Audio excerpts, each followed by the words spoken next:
very important conversation with an esteemed group of panelists. My name is Vinod Rajasekaran, Future of Good. I'm really excited to moderate and sort of draw out insights from these young nonprofit board directors, sorry, and you know, they're really guiding their organizations through this COVID-19 crisis, and in particular, really excited to sort of dive into their ideas for what the federal government can do differently. A couple of notes for all of our listeners. Please mute so that we can hear all the panelists, and into the chat box, which we'll put to the panelists near the end. And we'll sort of have a bit of a Q&A that's a popcorn style, perhaps, and ask questions at the end. So I'll quickly introduce our panelists. We have Alexander Dirkson, who currently serves as the program change, where he is supporting innovative, decolonized, and inclusive social change practices across Canada. He also serves on the board of Apathy is Boring. He's on the Partnership Foundation and on the City of Vancouver's Urban Indigenous Peoples Advisory Committee. Welcome, Alexander.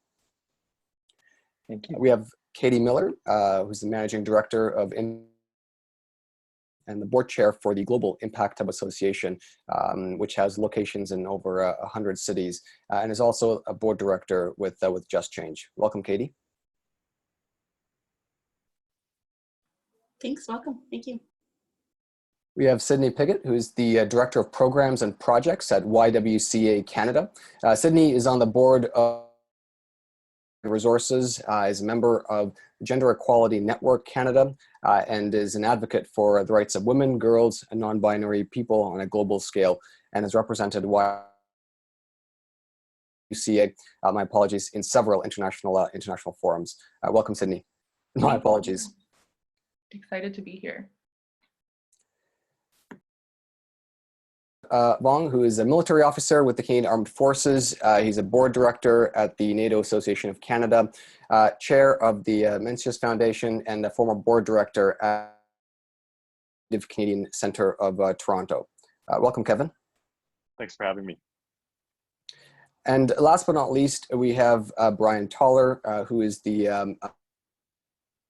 Hub Ottawa, and also on the board of Community Foundation of Canada. Welcome, Brian.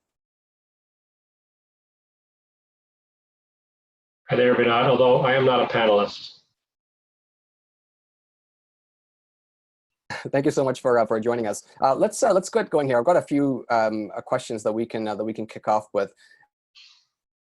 Let's start with this. Tell us, you know, what is the critical work in the nonprofits that you're each involved in? What are they doing right now, and what is it like inside the at the moment? Perhaps, Sydney, we can kick off with you. Yeah, absolutely. Thank you so much for having me. I'm actually both work and volunteer at the board level within civil society and in the not-for-profit sector. So I mostly work with women's organizations or organizations that do work around gender-based violence, gender advocacy. So it's a really interesting time right now in the context of the COVID-19 crisis, especially when we are looking at women who are on the margins, women who kind of experience multiple barriers. This is a really challenging time for those communities, regardless of gender, but especially for women, non-binary, and trans people. And especially Springtide Resources, the organization I'm on the board for that does a lot of work within community. It's a smaller organization than YWCA Canada. It really works directly with service users on a very grassroots, very community-based way. And this challenge has really forced us to rethink what community-based work really looks like, because we can't necessarily be with people in person, but needs are elevated at the moment.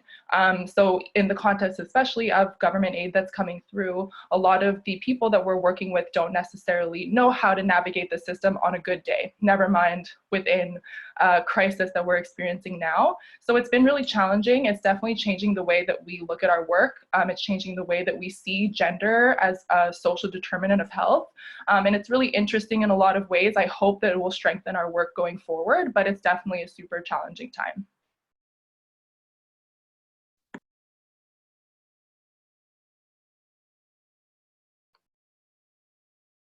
Thank you. Katie?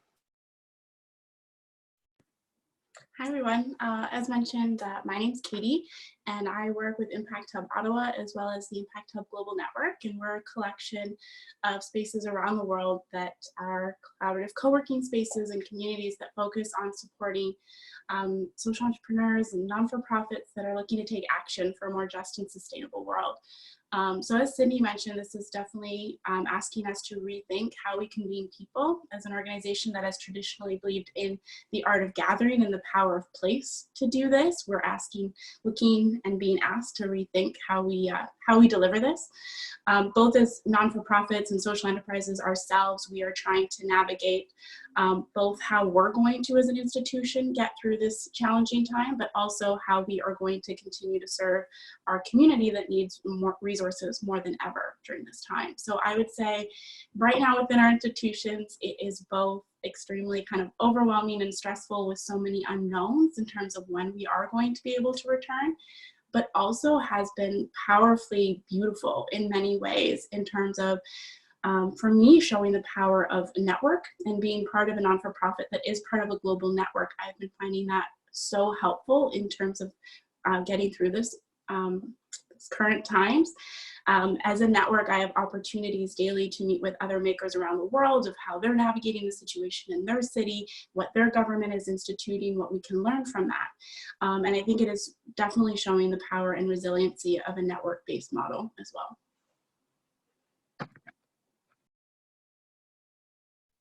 Super, thank you. And we'll dive into some of the global perspectives very shortly. Alexander? Yeah, thank you, Vinod. I think, maybe just building on both Sydney and Katie, I think, we're seeing, quite a rapid response to needing to deliver things remotely and digitally. I think with that, for me, comes a fear as well in terms of, just particularly on the funding side, the perceived efficiency and cost efficiency of delivering things remotely and online. And just worry that, particularly for sensitive work that requires face-to-face interaction or dialogues that require, that face-to-face connection and human connection, that we are going to see kind of an expedient push towards more and more services being offered online and spaces being offered online. And so I think that's one fear that I'm sitting with in terms of where we're at right now. And I think the other thing, just grappling with both at the board level and the organizational level, is that there has been, I think, a fair amount of flexibility and goodwill on behalf of funders right now in terms of easing up on requirements, easing up on where funding can be allocated. I wonder, as this crisis continues and goes from weeks into months, whether that flexibility will continue to be there, and particularly for organizations that aren't well-resourced or don't have a lot of funding to fall back on. So I'm hoping that we can continue to see some of this flexibility and responsiveness from funders, but I do worry what the long-term implications of that will be. Wonderful, thank you. And last but not least, Kevin. Hi. So one of the things that I've been thinking a lot about, and we've been looking at this from the Mensch's Foundation perspective, is our focus has been looking at young people in particular and people who come from underprivileged backgrounds. And so outside of both foundation, but something else that I do is I also teach at Western. And so I've been acutely aware of kind of the impact to students and youth in particular. And as we look at the federal aid package, there's been a lot of really great supports. One of the most latest being the CERB, so the Canada Emergency Response Fund, or correction benefit, that provides $2,000 a month for up to 4 months. But what it requires is in the last 12 years for there to have been $5,000 in income. And so, there's a question there about, how is that going to, what does that mean for young people and students in particular who may have been in school and focus on schooling? or perhaps people who may have had income earned through other means that isn't necessarily would have been registered as eligible for the CRA in the last 12 years towards meeting that $5,000 threshold. And so overall, I think the government support has been great. We're moving in the right direction. All of the right communications are there. Now it's just a matter of looking at, you know, the execution itself. And I think we'll dig into that a little bit more, but even I'll just quickly say that there's been a lot of emphasis on how the government is improving liquidity and ensuring that the banks have the funding to be able to loan that out. But whether or not they're actually loaning out is another question. And if you speak to any organizations that might need that capital, including nonprofits and accessing different funding, I think that's something that needs to be looked at further.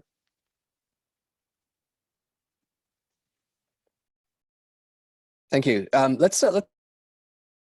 We've heard a few of these ideas already, but you know, the federal government's announced an aid package that's worth over $100 billion. Today, there's been a number of updates to that. It includes wage subsidies and faster EI measures and easier access to credit. You know, anyone feel free to jump in here on the panel. Missing in the package that you think we need right now? So if I can just comment really quickly, only because I just spoke, so it's good for continuity. It's great that, you know, the government has helped or has done a number of different things to try to ease credit accessibility, but just because the government has made it easier for the banks from that perspective doesn't necessarily mean that the banks are going to now go and loan out money. You know, hopefully they're easing the credit centers that they would need for anyone who might need to borrow money. But there's still an element of risk, and banks are generally a lot more risk averse. Add that on top of the fact that Canadians in general as a society are a lot more risk averse. I think the government actually needs to go a step further and probably actually serve as a guarantor and actually be a backstop, so that banks have the added confidence to be able to loan out that money. Because in the absence of that, right now, if you speak to any organization, small businesses, a lot of social enterprises, yes, government has helped make credit more accessible, but it's in between that, you need the banks to be able to lend that out, and that's what's missing right now.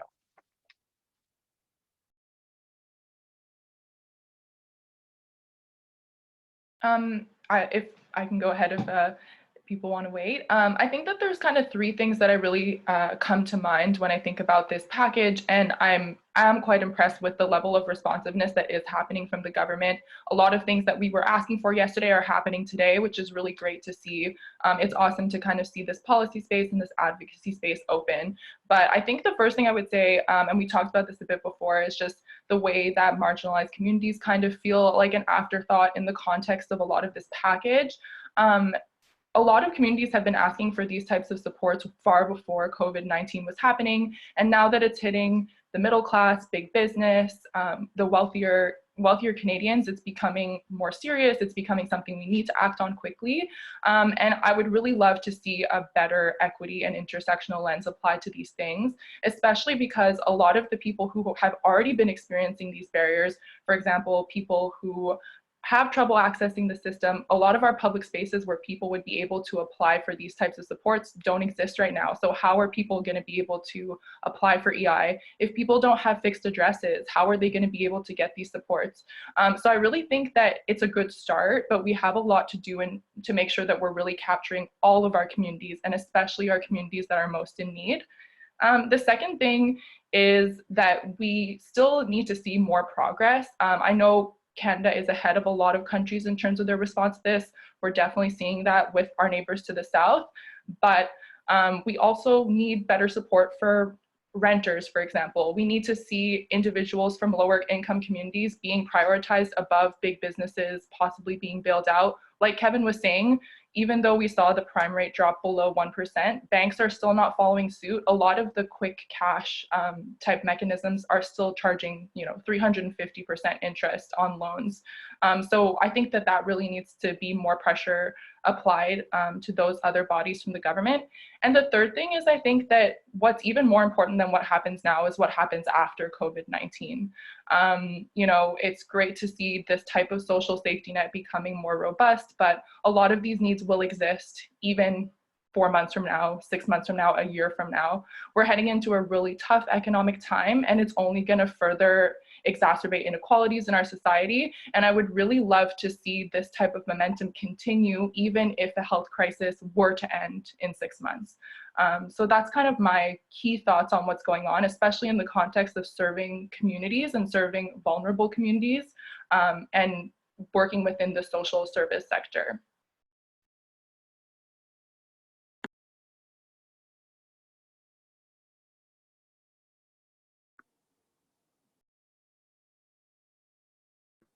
Go ahead, Alex.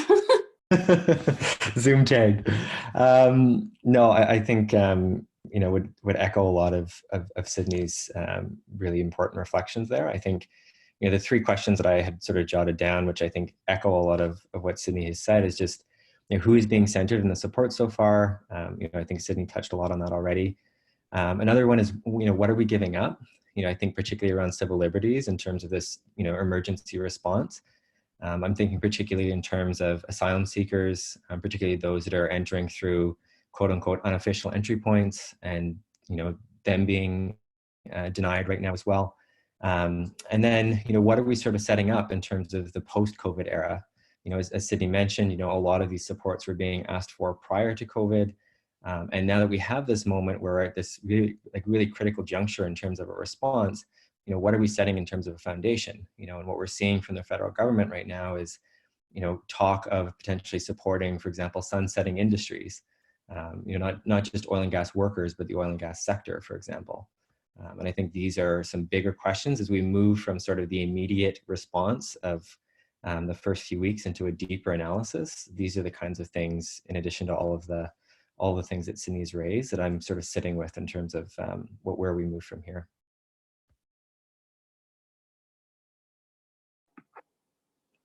Thanks. I think those are all amazing points. I think just to follow up, I think as mentioned, right now, much of the supports in the economic aid package are pretty wide sweeping, but that doesn't mean we can target specific needs right now. And if there are any specific areas we could dive into, I think we do need additional support specifically for the social sector.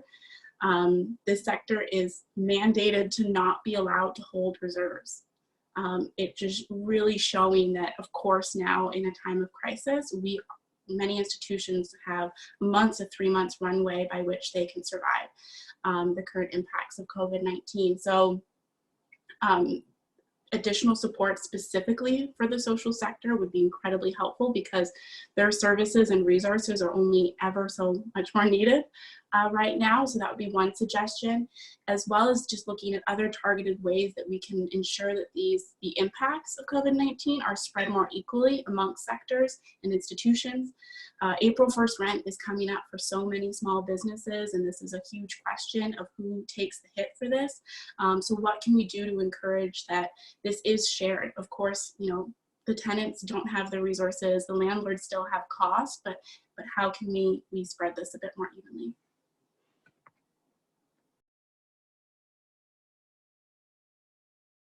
Thanks, everyone. And up on that, you're a chair of the board for the Impact Hub Global Association. What are some of the things that you're seeing around the world that from other cities that the federal government here might want to consider? For sure. Yeah, I think having a global perspective right now has both allowed me to have a lot of gratitude for what our government is able to do, witnessing in other countries where they can't move their services online because affordable internet is not available, is certainly providing a lot of gratitude. But things that I've seen that do look to be amazing measures that maybe we could also learn from are, I was just on a call with someone from London yesterday, and they are ensuring that tenants cannot evict any tenants for the next 3 months. This is currently the case, I believe, for residential individuals, but not necessarily for commercial. So if this could be translated as well to commercial tenants. Of course, the wage subsidy increase was one. I think in Europe we were seeing 50 to 75% wage subsidies. So now as of today, we are also more on par with this. I've also heard of foregoing opportunities in other countries. So if you do have to let go of staff, you know, people can, if they are not working during this period of time, can receive up to 80% of their salary. So these are some of the things I've heard elsewhere.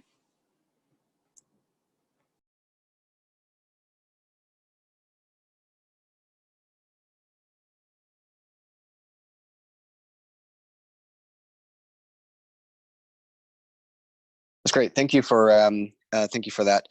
I want to pick up on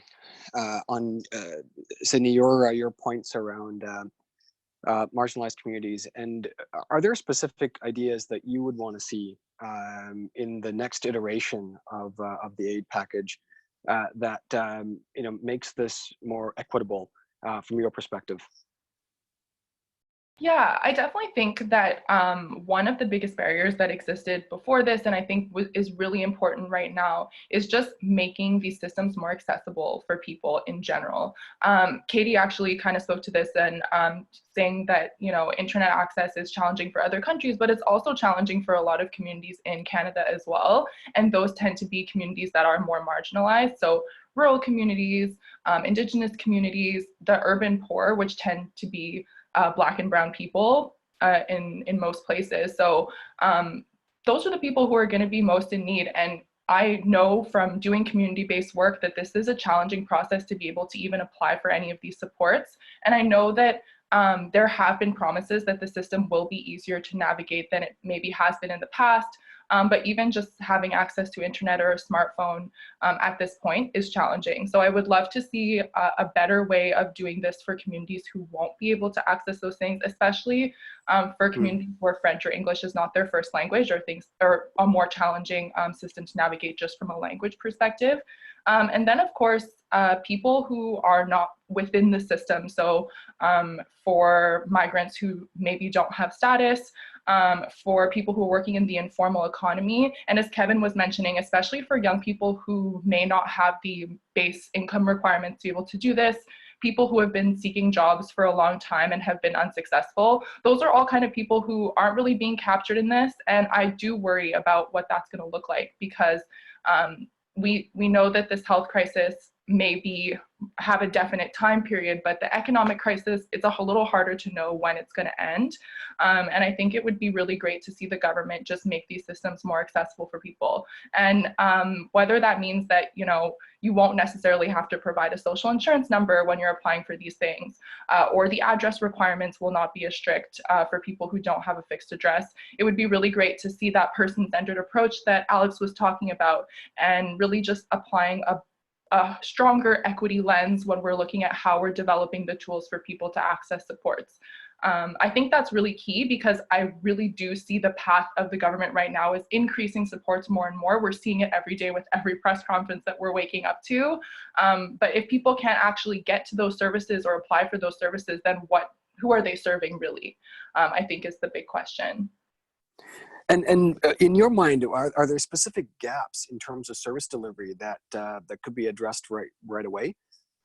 Well, I think that as our organizations, especially some of the more community-based ones, start shifting to finding new ways of supporting their communities, that we will be able to see that. So for example, the organization that I work with is actually Springtide Resources is actually collaborating to provide space for food banks, because there is an increased demand for food in this context. And then we'll be able to since we aren't going to be able to deliver our programs as we normally would, providing the space for food banks. And then if we did have staff that felt safe and secure in that space, able to support people coming, for example, to get food, and then help them to apply for these supports. We do have an internet connection. We have computers that we would normally be using to do our day-to-day administrative work. But since that's changing, we could almost create our space into a service hub, for example. I think a lot of smaller organizations are really coming together to support each other in this space. And I think now that as of April 1st, that these services will be made available, we as workers within the community and frontline service providers would be able to collaborate with each other to almost provide like a one-stop shop for being able to access the different supports people will need. Right, thank you. Kevin, you talked a little bit about sort of banks need to step up. Could you dive into that a bit more for us? Sure.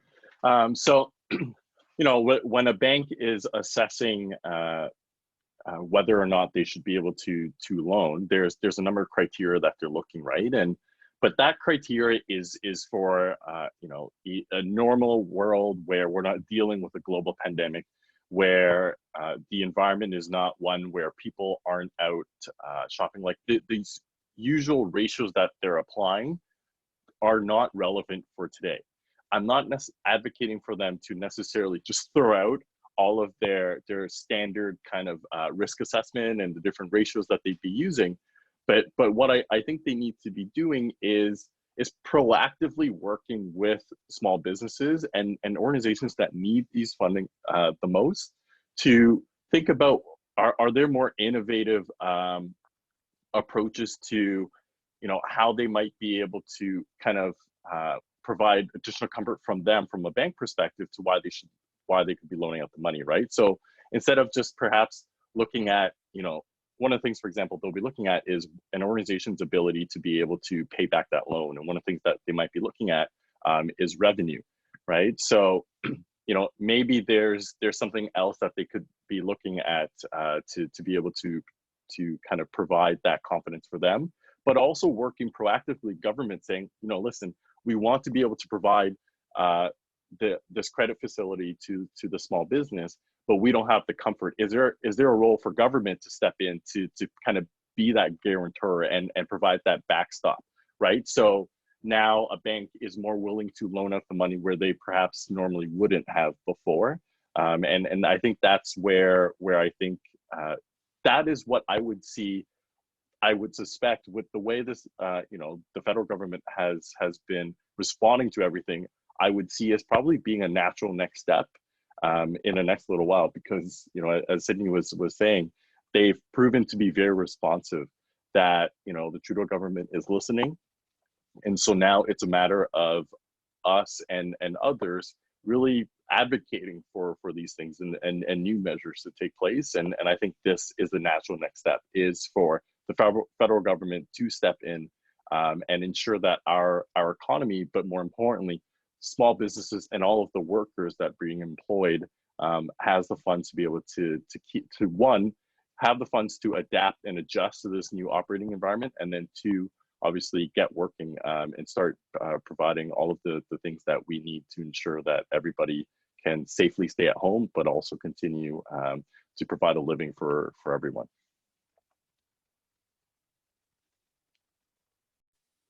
Thank you. And just picking up on that, there's a lot of, vital sector advocacy that's happening right now across the country, regionally, nationally. Just opening it up to the panel, what do you make of the advocacy that is happening right now, and what can be improved? I think out here on the West Coast, what we're seeing, and I'm sure it's similar across the country, is some of the most important and vital advocacy work is being done by frontline community organizations.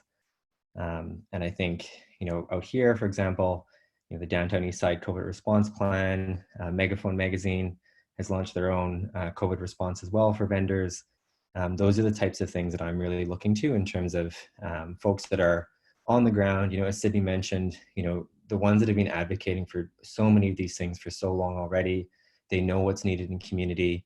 I think they're the ones that really need to be amplified. As Kevin mentioned, the government's listening. I think these are the people they need to be listening to.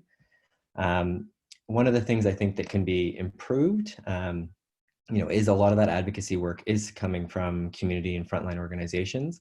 Not all of those organizations have a charitable number.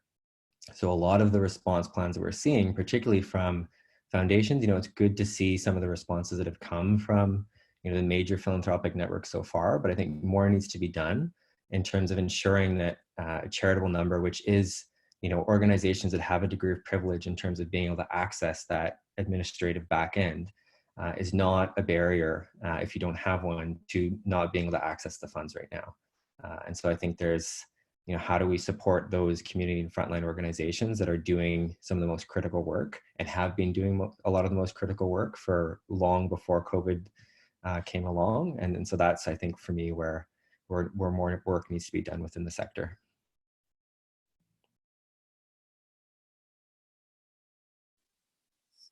Thank you. Others, feel free to jump in.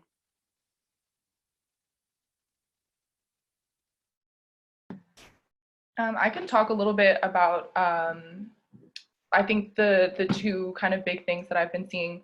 I'm actually normally based in Toronto, but I'm in Montreal right now. And there's actually been a really interesting kind of shift in the way that advocacy is being done. I think for the women's sector more broadly, with YWCA Canada, the organization I work for, YWCA's operate the largest network of shelters or housing for women in the country. So it was really great to see that kind of early policy win when $50 million was allocated to gender-based violence shelters, for example. And it's great to see those quick wins, but in other sectors, we're not seeing as much. For example, the laws that have recently been introduced around policing of people who are supposed to self-isolate or other things like that. In Montreal, for example, and a lot of the caremongering groups that I'm a part of is kind of talking about, what does that mean for marginalized communities if we're going to be able to call the police on our neighbor for suspicions that we have, or if people could be threatened with incarceration or fines or other things for these types of things. Like, how do we make sure that these are actually protecting our communities and not basically putting more Black and Indigenous people in prisons? I think that that's like a big thing that's happening. Related to that, there's a lot around the prison system, and if it really is a justice system, if we keep people in prison during a health crisis and what that can mean. I think it's really interesting to see these kind of advocacy initiatives pop up, especially in communities that don't normally talk about these types of things as overtly. So that's been like a really interesting thing for me. I also think one of the things that has been quite interesting in talking about the remote work, working from home, is that this is something that disability justice activists and advocates have been talking about for a really long time, and they weren't centered in a lot of the processes of moving people from working in offices to working remotely. So it's really interesting, and I think really important to pay more attention to the people who have been advocating for this for so long, and making sure that if we do shift to these types of ways of work, that their needs are really being centered, because businesses are no longer going to have the excuse of saying you can't do that and we can't accommodate you, because we have. So let's see how we can do that better. Let's see how we can make sure, like I said, that the post-COVID period really takes into account all the lessons from this.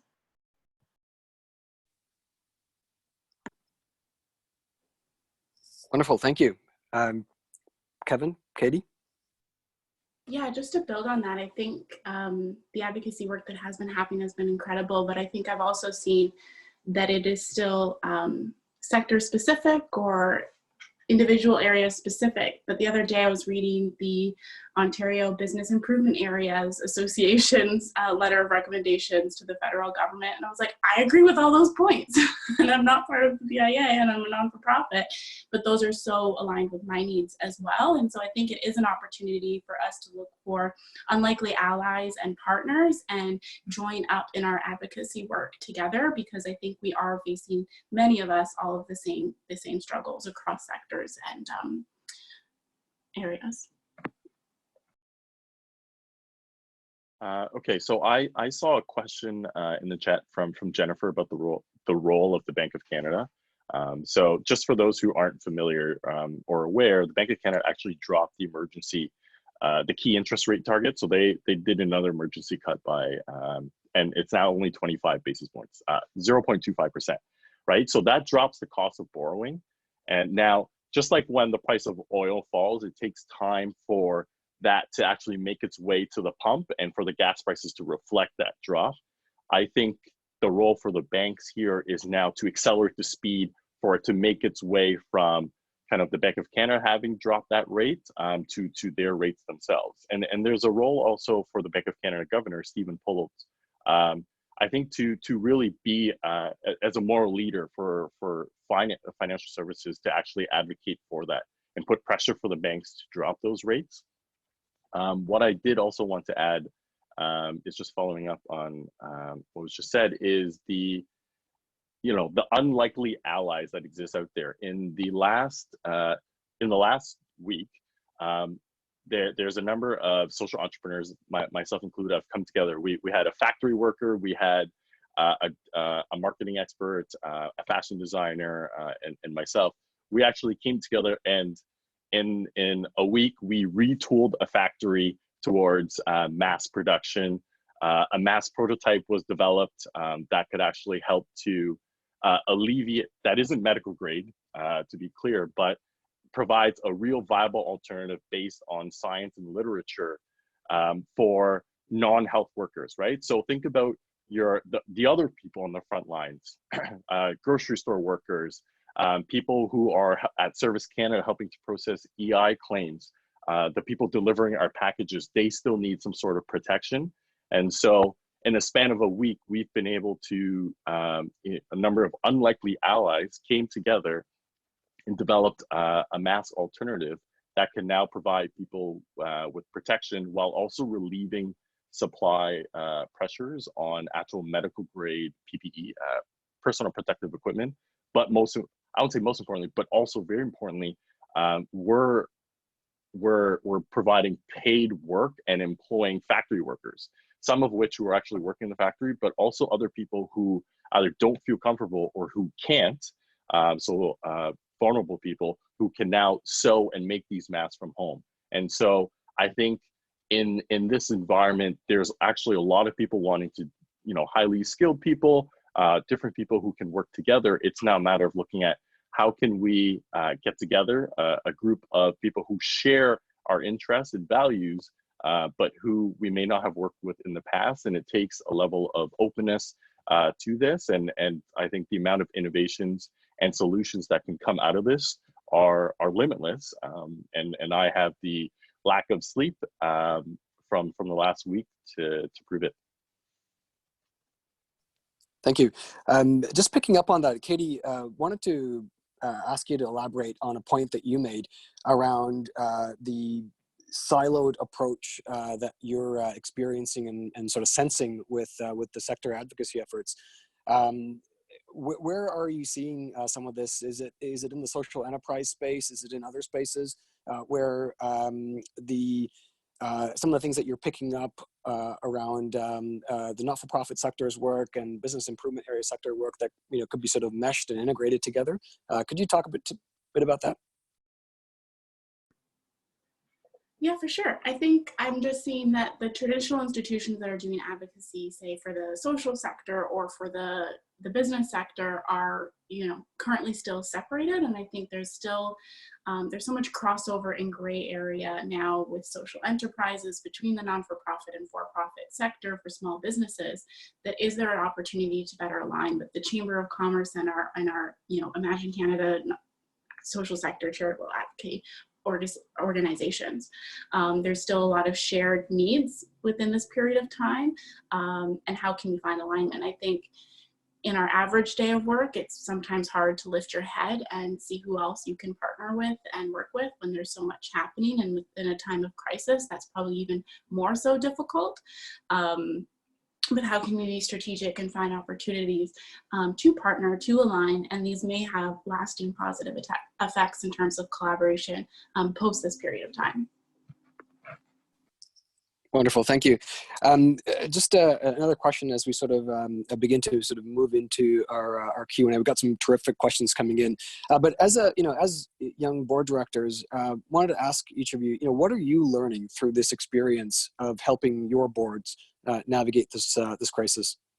Feel free to jump in, anyone.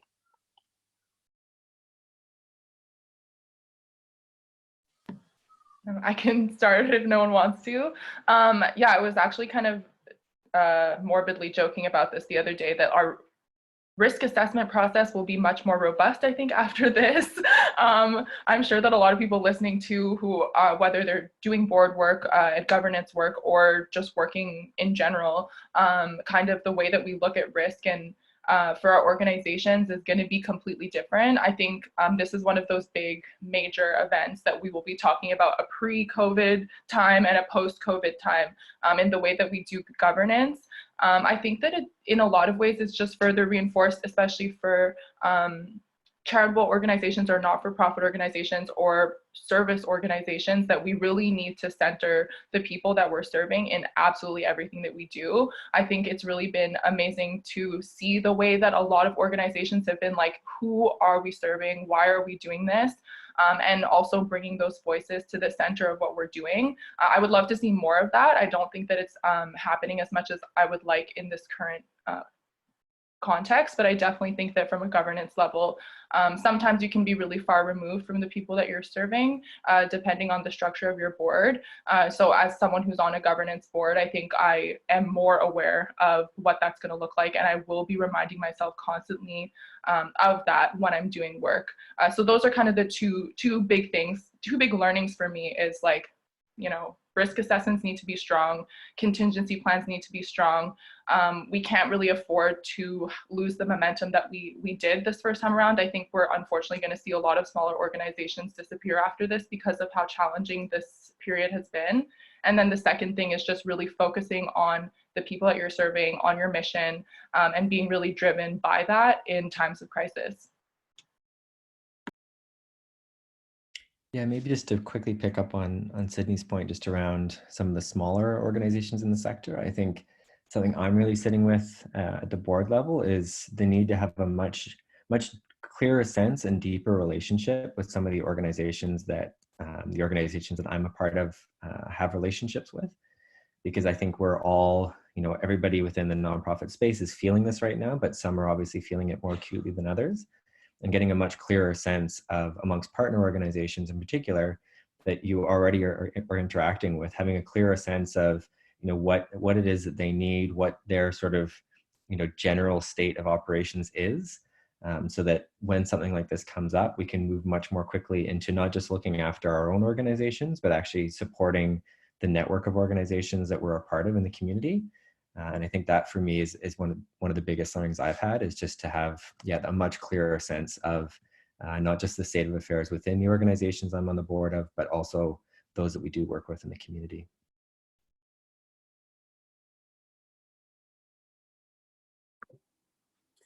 Yeah, building upon that, I think for me, I've learned a lot, but definitely been highlighting, I think as discussed, just reinforcing the scarcity-based structure we've built our sector on in terms of the not-for-profit sector, and the need for that, to be adjusted if we'll need to be even more resilient in the future.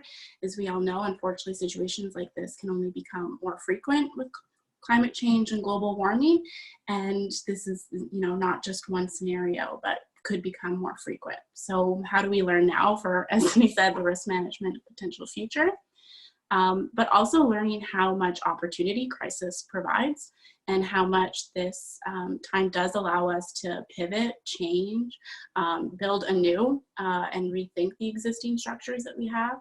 Our organization is definitely trying to make sure we have a balance of not just trying to survive this, but thinking about what do we need to change, what are the new needs we're going to need to serve post-COVID-19 for our sector, and preparing for that. So a lot of rebuilding too. I think as a young kind of board director, and just generally as I think as young people, I think we're a little bit more tech savvy. I think we're a little bit more dynamic. And that has really come to the forefront for a lot of organizations, is as we're trying to rapidly adapt to this new environment that we all have to operate in, where we're all physically distant, where a lot of it's virtual, that the strengths of young people have become very clear. And so I suspect, and it is my hope that, when we get out and we're on the other side of this, and we will get there, that young people will be listened to more intentionally, that young people will be taken more seriously, and we won't have to fight as hard as we have been to try to get to the table.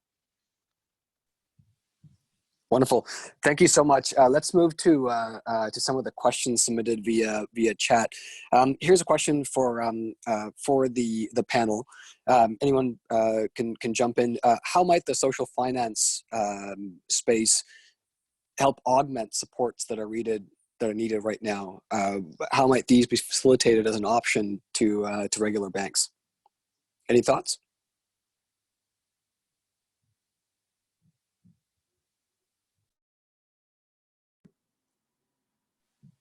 I think that's a great question. But I think what we've seen right now with our social finance, it's still largely interest-based loans to organizations and sectors that are not prepared to take on interest loans. And that in a point of fear where I think boards are even more scared than ever. It's been hard prior for non-for-profits and charities to be prepared to take on social financing. I'm confident, I guess, right now that they will be more prepared in a time of crisis to do that.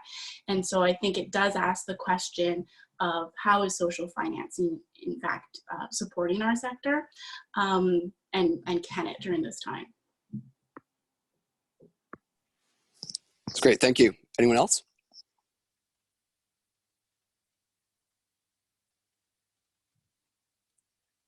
Okay, let's move to another question from that's submitted via chat here. Do you think that this Canada Emergency Response Benefit is a foot in the door to introducing universal basic income for all?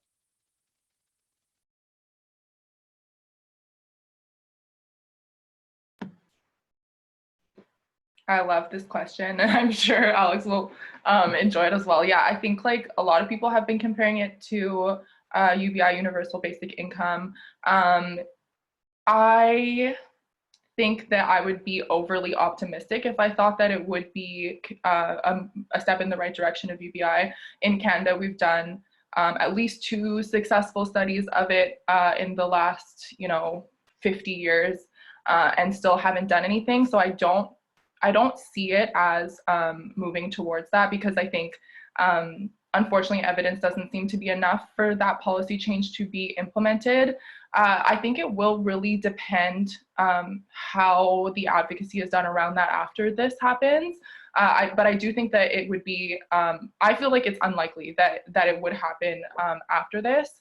I do think that it's great that it has been implemented, because it could make people who would be more apathetic towards this be more supportive of something like UBI. And obviously I would love to see it happen, but I'm pessimistic at this point that it would lead to something more robust in terms of universal basic income at a federal level.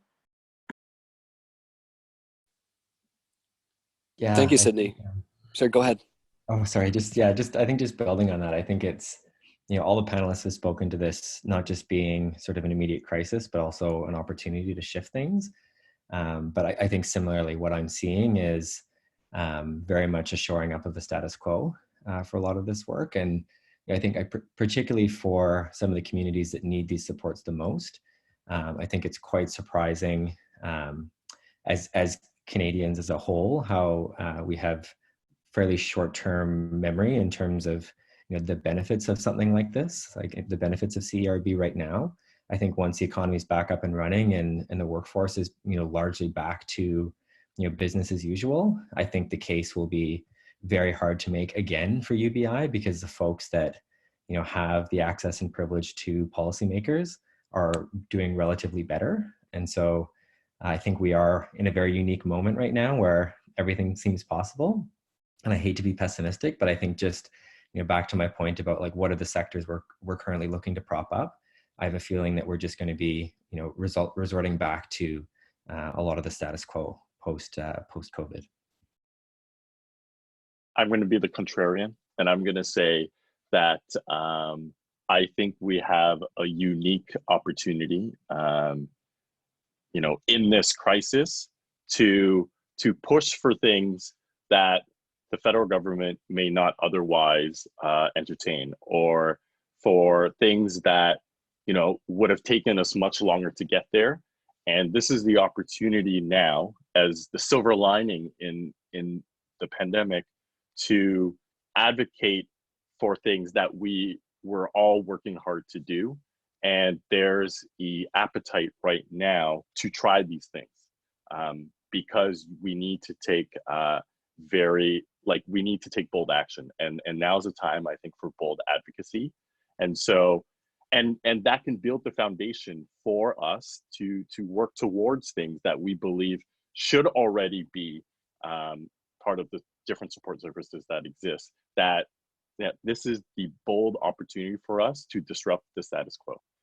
So that's my take on it. Yeah, I'm with Kevin, and I think, yes, there's some pessimism if we can be able to translate this into universal basic income, but how can we use this opportunity and structure it in a way that is a test and kind of a pilot of potentially learnings for universal basic income post-COVID-19? Sure, thank you. Oh, sorry, go ahead. Yeah.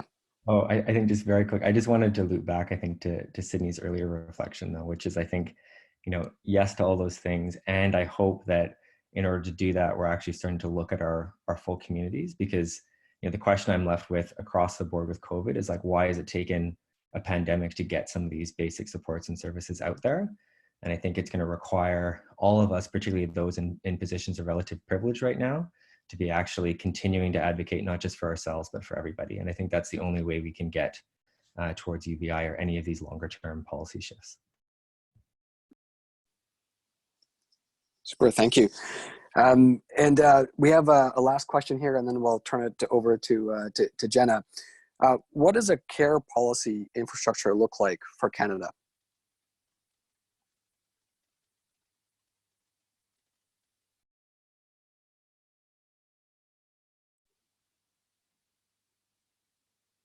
Anyone? I feel like we need a whole new hour to talk about what that would look like. Yeah, I feel like that we would need more time. I don't know if anyone else has thoughts, but I don't want to go on a tangent with 5 minutes left. That's the next webinar, Vinod. That's the next webinar. Okay, wonderful. Thank you so much, everyone, for making the time. I know this is, it's a challenging period for everyone here. So thanks so much for your enthusiasm, your energy, your optimism that you're bringing to this. And this is an incredible sort of moment for us, for the sector, and for frontline organizations. So we're really thrilled that you could join us. I'll turn it over to Jenna to wrap up and offer some thank yous and next steps. Yes, thank you. First off, I just want to start by thanking our panelists for making time for this during their busy schedules while they're all out making sure that the social impact sector is strong and we all have the support and resources that we need to be able to continue doing what we're doing. So thank you so much for taking time for this and sharing your insights with the community. It is, I'm just seeing the chat scroll too. It's just been a wonderful experience being with you and working with you. So thank you so much for stepping up and being part of this. Before we wrap today, I just wanted to end our webinar today with our land acknowledgement. I want to acknowledge that Future of Good operates on unceded and unsurrendered Algonquin territory in Ottawa, Ontario. The purpose of this land acknowledgement is to acknowledge as a non-Indigenous settler that this unsurrendered land speaks to the continued injustice and inequitable practices between Canada and the original peoples of this land. If you could take a moment, I hope we're all sitting. If you're not sitting, standing is just as good. Please just join me in grounding your feet onto the land right now and closing your eyes and just taking a moment to be really present to this land that we're on. Take a moment to connect to the land that you're on, the unsurrendered territory of your home, of your grocery store, of your pharmacy. Reflect upon the fact that you are currently inside of a safe shelter with the ability to safely distance from others, while pipelines are being built on Wet'suwet'en lands during this pandemic. Reflect upon how much harder our #StayHome movement would be if you had a long-term drinking water advisory on your home, like over 60 Indigenous communities are living through right now on a regular basis. Or if your home was a multifamily dwelling without the ability to isolate the sick, as is the living arrangements of many Indigenous communities. Reflect upon the commitment to community, safety, healing, climate change, and innovation that Indigenous people create daily and share freely with settlers around the world. Reflect upon how, moving forward, you can be more connected to reconciliation and to the privilege we innately have to live and shelter in place on the unceded lands we have built our security and life on.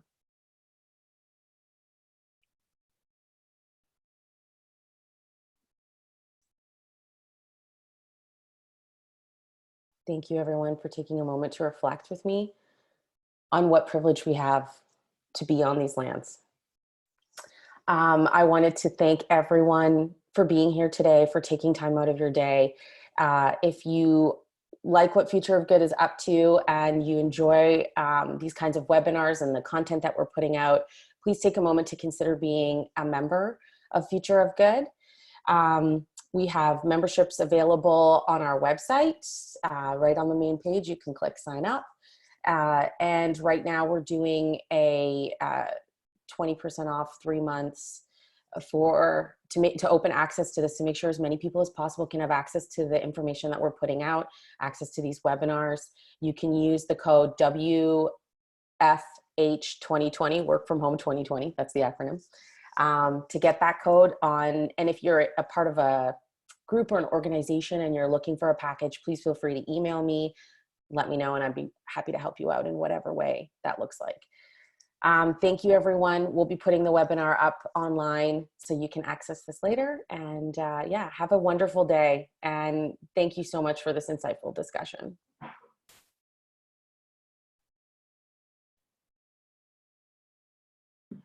Thank you for having us.